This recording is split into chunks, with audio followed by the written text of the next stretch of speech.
परम प्रेममय रातुल श्री चरणे আমার শতকোটি প্রণাম। जगत जननी बड़ मार श्री चरणे আমার শতকোটি প্রণাম। परम पूज्यपाद श्री श्री बरदार श्री चरणे আমার শতকোটি প্রণাম। परम पूज्यपाद श्री श्री आचार्य देवेर श्री चरणे শতকোটি প্রণাম। ठाकुर बाड़ी प्रति प्रत्येक चरणे प्रणाम। उपस्थित আমার संजयधारी कर्मी भक्तबृंद दादा मायदेर আমার षष्ठ प्रणाम और षष्ठ जय गुरु।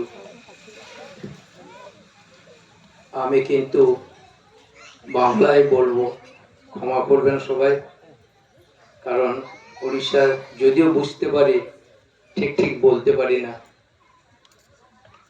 आमी आमार सौभाग्य जे अंततपक्षे सत्संगे शेष मुहूर्त हलेও भगवानेर साथे एत भक्त दर्शन पेलाम। যাই হোক, দুটি চারটি কথা নিবেদন করছে আমার ঠাকুরধুরি চলার এই দীর্ঘ জীবনে। দাদা যে কথাটা বলছিলেন যে আচার্য দেব ঠাকুর আচার্য পরম্পরা যে সৃষ্টি করে গেছিলেন, আমরা বুঝতে পারছি যে আমরা কত জীবনে লাভ করলাম। আচার্য পরম্পরা যদি না হতো ঠাকুরকে আমরা ঠিক ঠিক বুঝতে পারতাম না। আমার ঠাকুর দর্শন করার সৌভাগ্য হয়নি, বরদার দর্শন করেছি, কথাবার্তা হয়েছে। আচার্যদেব শিশি দাদার দীর্ঘদিন সঙ্গ করা, বর্তমান আচার্যদেবের সাথে তাই। বরদাকে যে পরিমাণ দেখেছিলাম তার তুলনায় দ্বিগুণ দ্বিগুণ দ্বিগুণ কত শতগুণে যে ঠাকুর আচার্যদেব শিশি দাদার মধ্যে প্রকটিত কল্পনা করতে পারবে না। তারপরে বর্তমান আচার্যদেব যে দেখছি, আপনারা যদি ঠিক ঠিক ভাবে ভক্তের হৃদয় নিয়ে যদি ভগবানকে দর্শন করেন, যদি বুঝেন, কল্পনা করতে পারবেন না যে তিনি কি। আপনি কোনো জিনিস হয়তো মনে মনে ভেবে গেছেন যে আমি এইটাই নিবেদন করব, সমস্যার কথা হোক, জীবনের সমস্যার কথা হোক, মন্দিরের গোলমালের কথা হোক। বেশি দিন নয়, মাস 3-4 আগে আমাদের ওখানকার কেন্দ্রের ব্যাপারে কর্মীরা দ্বিধাভুক্ত, মানে দুভাগে ভাগ হয়ে গেছে, কেউ কাউকে মানতে চায় না। এই জিনিসটা হয় কিসের জন্য জানেন? আত্মস্বার্থ প্রতিষ্ঠা যেখানে প্রমিনেন্ট হয় সেখানে কিন্তু এই জিনিসটা হয়। যদি উভয়ে আমরা ইষ্টস্বার্থ প্রতিষ্ঠার জন্য যাই তাহলে কিন্তু কোনোদিন কর্মীদের মধ্যে দ্বিধা বিভক্ত হওয়ার কথা নয়। সবসময়ের জন্য জানবেন, সৎসঙ্গ জগতে এসে দেখলাম আমাদের চলা বলা করা, এমনকি ব্যক্তিগত জীবনের সবকিছু, সকাল থেকে সন্ধ্যা পর্যন্ত, জন্ম থেকে মৃত্যু পর্যন্ত আমাদের প্রয়োজনীয় সবকিছুই জিনিস তিনি কিন্তু দিয়ে গেছেন। শুধু আমরা যদি একটু নাম ধ্যান পরায়ণ হয়ে চলি, যত বড় মূর্খ হই না কেন, আমার মধ্যে সে বোধটা কিন্তু তিনি জাগিয়ে দেবেন আমি কি চাইছি। আমার ভাবটা দেখলেই তিনি বলে দিতে পারেন যে এর ভাবনাটা কি বা এর কি প্রয়োজন। তেমনি আমরা যদি ঠিকভাবে চলতাম এটা হতো না। তিনি খুব বোঝালেন, তারপরে বললেন শোনেন এইভাবে এইভাবে করবেন। কোনো দুপক্ষের কোনো কাউকে কোনো কথা বলতে হয় না, এমন ভাবে তিনি বিশ্লেষণ করে বলে দিলেন, উভয়ে বুঝতে পারলেন যে আমাদের চলা বলা করার মধ্যে কোথায় খাঁটি, কোথায় ভুল ত্রুটি। আচার্যদেব শিশি দাদার একটা কথা বলি, তিনি যে অন্তর্যামী। একদিন আচার্যদেবের সামনে বসে আছি, ফরেনার একজন দাদা এসেছিলেন, তিনি যাবেন। আচার্যদেব শিশি দাদা তাকে ছাড়তে চাইছেন না। তিনি এলে ঘন্টার পর ঘন্টা তার সাথে ইষ্টসঙ্গ করেন এবং তিনি সুন্দর বাংলা বোঝেন। তিনি যাওয়ার জন্য অনুমতি প্রার্থনা করলেন। আচার্যদেব না গেলে কি হয় না, বিভিন্ন রকম সমস্যার কথা বলে ওই বাবার কাছে বললে বলে দিবেন, বলে দিতে পারবে এখন ওখানে কি হচ্ছে না হচ্ছে। এবং পরিষ্কার বললেন হাজার হাজার কিলোমিটার দূরে কি হচ্ছে না হচ্ছে সব সে তোমাকে বলে দিতে পারে। তাই অনেকগুলা জিনিস দেখলাম মন্দিরের নির্মাণের, মন্দিরের কাজের ব্যাপারে।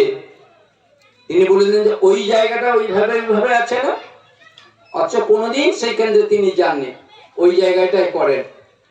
তিনি বলছেন মানে চোখ মানে চাক্ষুষ ভাবে দেখছেন। 1992 সালে যখন আমরা কাঁথিতে আচার্যদেবের আশীর্বাদে মেদিনীপুর জেলা উৎসব করেছিলাম, আমরা কোথাও মাঠ খুঁজে পাচ্ছি না। মানে স্কুলের মাঠ ছাড়া তো এত বড় করা যায় না। স্কুলের হাই স্কুল, মডেল স্কুল, অনেকে জানেন হিন্দু গার্লসের যেসব মাঠ আছে তারা দিতে নারাজ। আর সেই মাঠগুলাও আচার্যদেবের কথা মতো আমাদের কাছে খুব ছোট।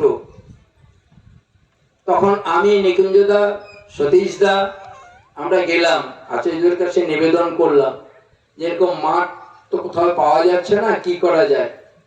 বলে কেন? ওই যে বাইপাসের কাছে একটা কি মাঠ আছে।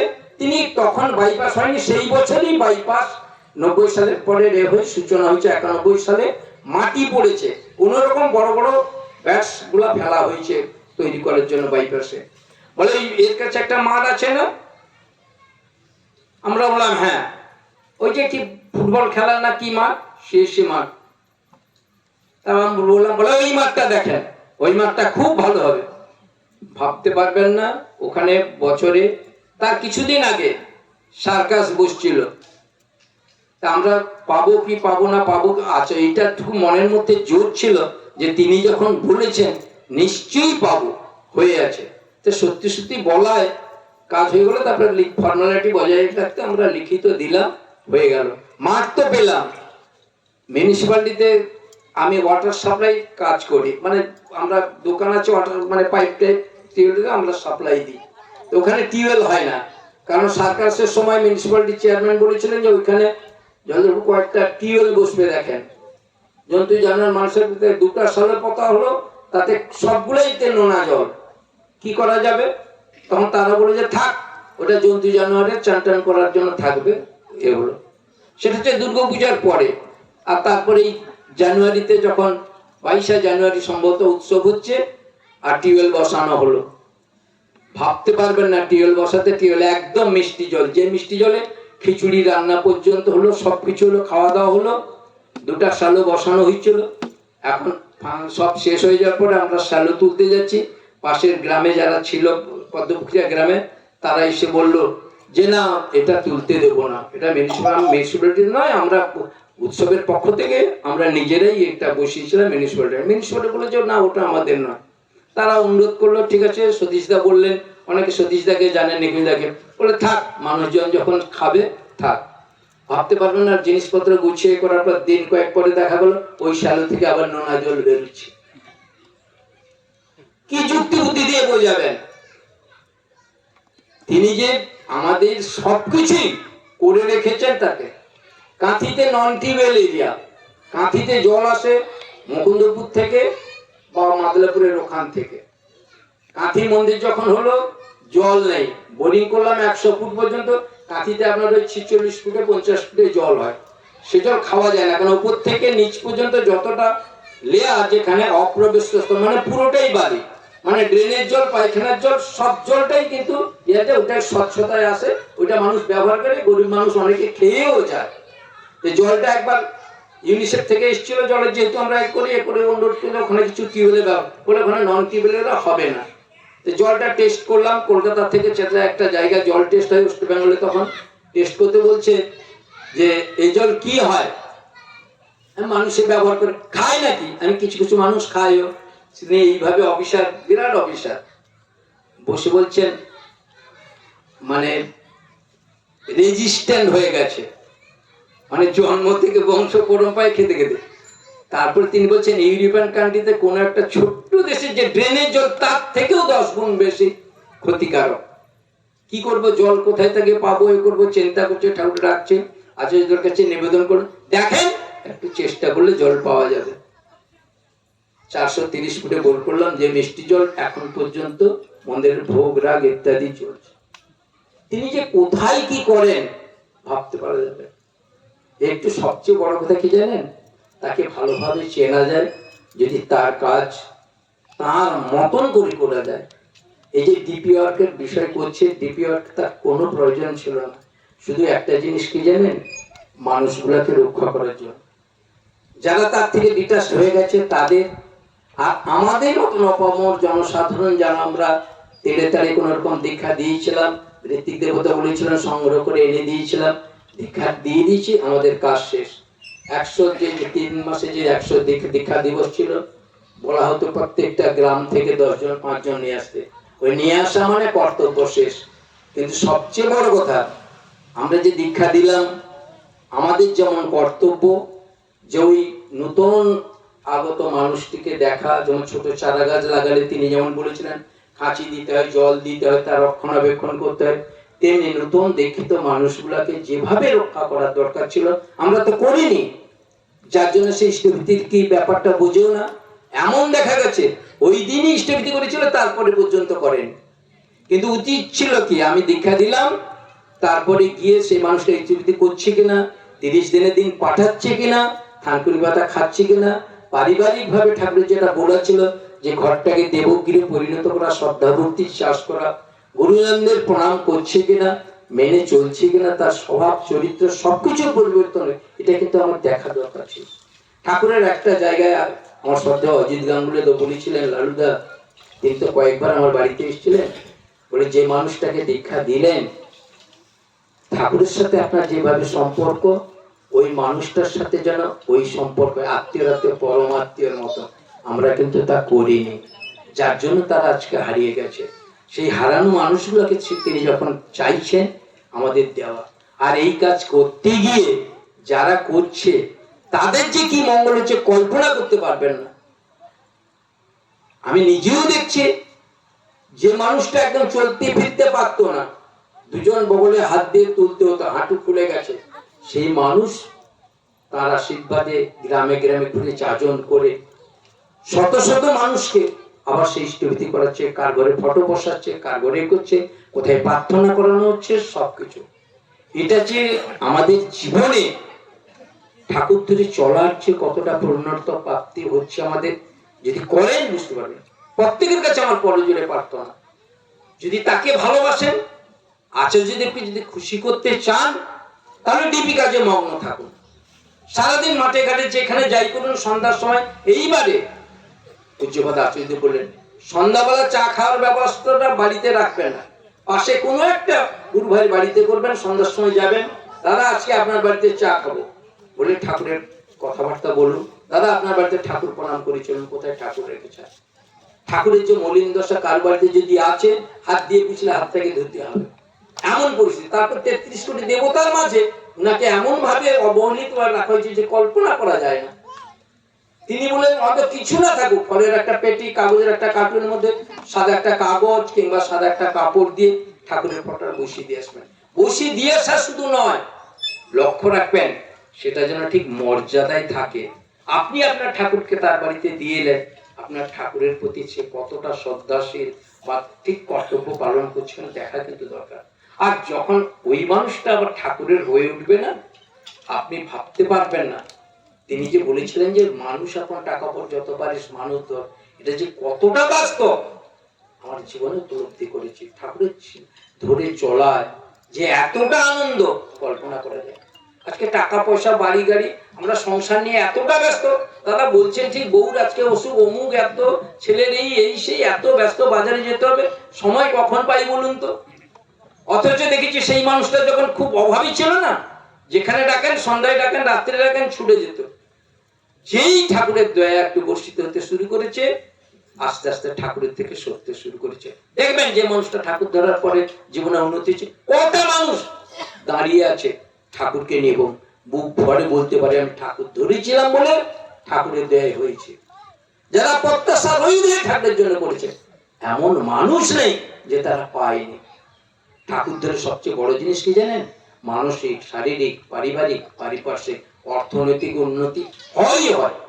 একটা মানুষের জীবনে এই 5টা জীবনে দেখেন, মনটা যদি ভালো থাকে শরীরটা নিশ্চয়ই ভালো হবে। ঠাকুর তো বলেছেন মনটা দুষ্ট হলেই জানিস রোগে লাথাল হয়, এটা কিন্তু এড়িয়ে গেলে করবি ব্যাধি যায়। আর এই মনকে ত্রাণ করার জন্য যে মন্ত্রটা তিনি দিয়েছেন, যারা নাম ধ্যান করে, নাম রাস্তাঘাটে চলতে ফিরতে নাম, তারাই বলতে পারবে। মাঝে মাঝে চোখে জল আসে কিনা, ঠাকুর তোমার এত দয়া, এইটা তো নিশ্চয়ই আমার জীবনে ঘটতে পারতো, কিন্তু হলো না। কেন জানেন?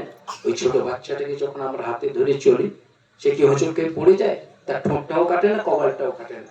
তেমনি আমরাও আমাদের জীবন চালনার পথে গুরুরূপী ভগবানের সাথে যখন সদা সর্বদা যুক্ত থাকবো ওই নামের মাধ্যমে, তিনি রক্ষা করবেনই করবেন। সেদিনকে দেখলাম একজন রেলওয়ে বড় অফিসার, খুব দায়িত্বশীল পদে আছেন, তিনি একটা ভয়াবহ একটা খারাপ সময়ের মধ্যে দিয়ে চলছে। হঠাৎ আলোচনা পত্রিকায়, হঠাৎ আলোচনা পত্রিকাগুলোকে আমি গুছিয়ে রাখি ইয়ে করে, দেখলাম অনেক বছর আগের পত্রিকা, দেখলাম একটা অদ্ভুত ঘটনা।